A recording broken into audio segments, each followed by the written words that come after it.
하이 하이. 안녕하세요. 안녕하십니까 여러분. 뭐하죠?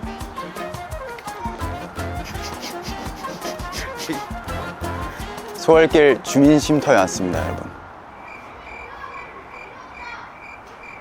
오늘 되게 멋있게 입고 오셨네요. 오늘 무슨 파티 간다 그래가지고. 파티 가기 전에 남산 한번 보려고 하는데. 좋죠. 남산 많이 가보셨어요? 많이는 아닌데 가끔 한 번씩 오는 것 같은데, 걷진 않고 그냥 드라이브 겸 오는 것 같아요. 산책 자주 하시는 편이세요? 산책은 좋아해요. 이제 러닝도 많이 하고. 저는 근데 한강, 남산은 잘 안 가는 것 같고, 옛날에 둘레길 한번 러닝 겸 뛰어본 적은 있는데 광진구로 넘어가고 나서부터는 이쪽은 잘 안 오죠. 좋네, 여기 좋아요. 근데 여기 한남동 쪽이 재개발 요번에 다 쳐가지고 이제 철거 준비하더라고요. 아, 부럽다. 근데 요즘 영진도 고민 많아요. 고민 많죠. 야, 너무 많은데. 일단 아침에 일어나면 요즘에 또 몸이 또 혹사를 당하고 있어서, 지금 다 아파요. 무술이 좀 많은데 그게 상당히 조금 과격하다 보니까 오랜만에 가장 힘든 몸 상태를 지금 맞이하고 있는 중이에요. 아우. 드라이브 하면서 듣는 노래들 같은 게 있어요? 최근에 많이 듣는 거는 건이라는 아티스트 분이 있는데, 보고만 싶어라는 곡이 있는데 그 곡 좀 좋아하고, 무술도 하고 있고 음악도 계속 하고 있고, 그리고 씬들도 계속 정리하고 있고, 이렇게 해서 뭐 좀 열심히 살고 있습니다. 좀 하루가 짧아요. 사랑의 불시착 보셨어요? 네. 그게 이제 뮤지컬로 만든 건데, 아무래도 이제 거기에서 저희 현빈 선배님이 했던 역할을 제가 뮤지컬에서 하고 있는데, 액션씬이 많잖아요. 현빈 선배님이 또 군인이시니까 그거를 제가 하고 있는데 쉽지 않습니다. 뭐 부끄러워요. 영진님은 친구들 고민 잘 들어주시는 편이세요? 잘 들어주는 편인 것 같긴 해요. 대화를 좀 해주려고 하는 편인 것 같아요.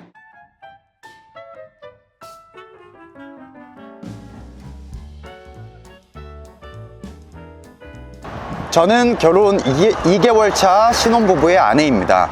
결혼하고 함께 살기 시작하면서 정말 충격적인 사실을 알게 되었습니다. 제 남편은 속옷을 매일 갈아입지 않습니다. 와, 저는 결혼 전엔 전혀 몰랐습니다. 남편 말로는 데이트할 때만 갈아입었다고 하더라고요. 지금은 여름엔 3일에서 4일, 겨울엔 일주일에 한 번 입는 게 정상이라고 주장합니다. 심지어 전에 한 달 동안 안 갈아입은 적도 있다, 이렇게 말했어요. 제가 아니 속옷은 하루에 한 번씩 갈아입는 게 기본 아니야? 라고 했더니 남편은 이렇게 말합니다. 남자들은 다 그래.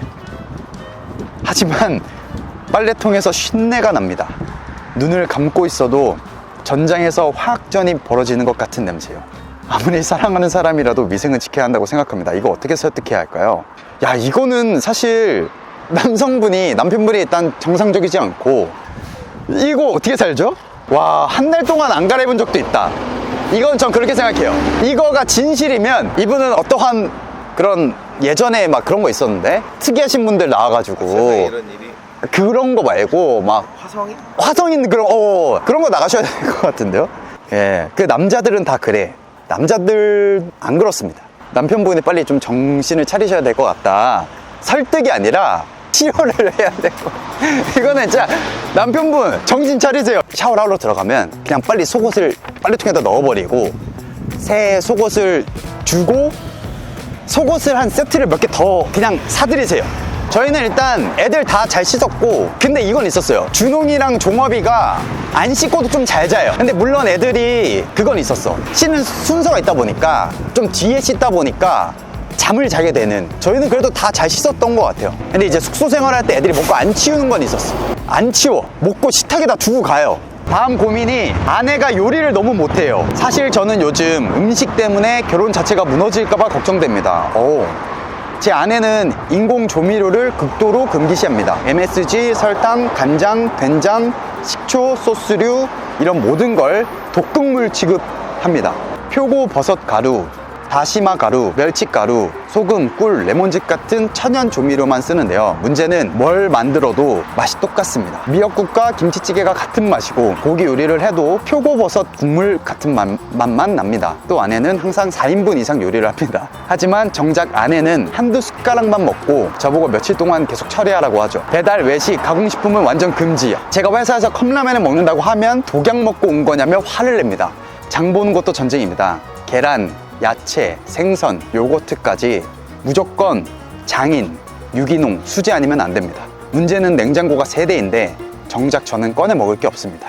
연애 때는 그냥 건강식 좋아하는 줄 알았습니다. 하지만 결혼 후 그 집착이 점점 심해졌습니다. 대화를 해보려 해도 당신은 건강을 몰라. 몸 망가지는 걸 내가 어떻게 지켜봐. 이거 진짜 어렵네. 이제는 밥 먹는 시간이 두렵고 피곤하고 결혼 생활 자체가 무너질까봐 겁납니다. 이걸 어떻게 해결해야 할까요? 서로 바라보는 관점이 다른 거니까, 이상이 다른 거니까 이거는 두 분이 대화를 좀 많이 나누셔야 되지 않을까. 누가 요리를 해줬는데 생각보다 너무 맛이 없는 거예요. 보통 엄마죠. 부모님인데 근데 이게 저희 어머님이 요즘에 요리를 좀 많이 더 잘하게 되셨고, 영재님도 남을 위해서 요리해 주신 적 있어요? 거의 없는 것 같은데요? 옛날에 막 방송할 때 요리하고 막 이런 거 말고는 요리해 본 경험이 거의 없는 것 같은데. 북한 사투리 하셔야 돼요. 북한 사투리예요. 잘하세요? 그것도 계속 하면서 맞추고 있는데, 고위직은 또 사투리를 많이 안 떤다고 하더라고. 북한도 이제 신분에 따라서 그게 조금 정해진다고 해가지고, 아무래도 리정혁은 신분이 조금 높은 사람이다 보니까 그렇게 많이 안 떨어도 된다고 하셔가지고 처음에는 조금 떨게 준비를 해갔는데, 그냥 약간의 그냥 어느 정도만 있는? 기억나는 라인 있어요? 예를 들면 조용하라, 지금 우리가 여기 있는 거 절대 들키면 안 돼, 이런 것들이 맨날은 조용하라, 약간 이런 식으로 했는데, 그렇게 하지 말고 그냥 조용하라, 그냥 이런 식으로 하라고 하시더라고. 조사하다 보면 알게 되겠지, 이런 것들. 곧 교대 시간이다, 서둘러라, 이런 거. 생각보다 이제 조금 옛날 말이니까 약간 우리 이제 조선시대 말이랑 약간 뭔가 비슷한 게 있어요. 그래서 저도 모르게 약간의 사극톤이 나올 때도 있고 이런 것들이 헷갈릴 때가 있어가지고 그런 게 조금 어려웠다. 다른 사투리도 써본 적 있어요? 없어요. 저는 경상도 해보고 싶은데 제가 사투리 진짜 못해가지고. 사투리가 어려워. 근데 12월은 거의 일본에 있어요. 일본 진짜 자주 가시네요. 그러니까요. 올해만 한 4-5번 간 것 같은데. 후쿠오카 갔다 오고, 누가 하자고 하면은 가요. 옛날 중학교 때 등산부였어가지고 2주에 한 번씩 등산을 맨날 갔는데, 도봉산, 수락산 이런 거. 등산부가 이제 거기는 그거 있잖아요. 2주에 한 번 특별 무슨 시간 이런 거 아시죠? 두 번째 주 토요일인가? 그러니까 그 토요일 학교 나오는 시대. 그래서 그 등산부를 하면 학교를 안 가고 이제 그 시간에 맞춰서 그 산으로 가면 돼서 그게 좋아서 등산부를 했죠. 등산하는 것도 재밌고. 어제도 무술했는데 그냥 끝나고 집에 가서 씻고 밥 먹고 그냥 못 움직이고 있었어. 소파에 앉아서 야구 보고. 고민 상담을 그럼 더 해볼까요? 그럴까요? 와, 이것도 어렵겠다. 이번은 백수인데 일머리가 너무 없어서 고민인 10대. 사람이 적은 작은 식당에서 홀서빙을 했는데 잘렸고, 편의점도 몇 달 일하다 결국 잘렸습니다. 그 뒤로는 일도 잘 안 구해지고 카페는 자신이 없어서 지원도 못하겠어요. 그래서 그냥 쿠팡에서 일주일에 2번씩 일하면서 돈을 모으고 있어요. 다행히 포장 말고 직품이라서 몸이 엄청 무겁진 않아서 아직은 버틸만 한데, 포장 풀타임으로 일하면 마감할 때 엄청 빠르게 처리해야 해서 솔직히 자신이 없습니다. 사람들은 아무 일이나 하면 되지 라고 쉽게 말하지만 저는 아무거나가 진짜 너무 어렵습니다. 일을 계속 잘리다 보니 나는 못하는 사람인가, 나는 쓸모없나, 이런 생각이 자꾸 들어요. 지금의 제 삶이 너무 작아진 느낌입니다. 근데 또 10대이신데. 민우님은 어떻게 일 잘하세요? 저는 좀 눈치가 빨라가지고 뭔가 이런 사연 있고 뭔가 이런 얘기를 하면 조금 그럴 수도 있지만 조금 캐치가 빠른 편이고 센스는 좀 있는 편이에요. 그래서 일해도 조금 빠릿빠릿하게 뭔가 좀 이렇게 하는 편이긴 한데, 어쨌든 이 사연자분은 이게 고민일 수 있는데 자기가 할 수 있는 거를 찾으시려고 하시고, 그런 고민을 하시고, 사실 이게 더 시간이 지나면 더 큰 자산이죠. 지금은 힘드실 수 있겠지만 너무 단단해질 수 있는 사람이시지 않을까 라는 생각이 들어서, 너무 이 고민들은 자연스럽게 해결이 되실 것 같다 라는 생각은 있습니다. 무조건 공감해. 봤어요. 몇 번 봤어요. 공감 포인트를 찾으려고 노력할 것 같긴 한데, 아까 그 팬티 남자를 공감해줘야 돼요. 잠깐만. 그러네. 아까운 거죠. 세탁을 많이 해야 되니까. 그러면 환경이 아프니까 물을 절약해야 되니까. 그분은 근데 공감하기 힘들어요. 근데 진짜 제가 그거 싫어해요. 속옷 약간 안 좋아하는 딱 그 부분인데, 어떻게 3, 4일을 입지, 약간 이 생각을 해가지고. 어쨌든 사연 이런 거 읽으면 좀 좋아요. 그러니까 개인적으로 옛날 라디오 막 이런 거 갈 때도 이제 사연 이렇게 보내주시면은 뭔가 간접 경험도 되고 뭔가 그 순간에 그 사연에 집중해서 뭔가 생각을 하게 되고 그런 것들이 삶을 살아가면서 어쨌든 저에게는 뭔가 좋은 터치가 되더라고요. 뭔가 생각이 좀 바뀌는 것도 있고 그래서 저는 뭐 이런 거 사연 뭐 이렇게 읽고 뭔가 그거에 대해서 토론하고 얘기하고 막 이러는 거는 좀 개인적으로도 좋아하긴 해가지고 좀 재밌었던 것 같고.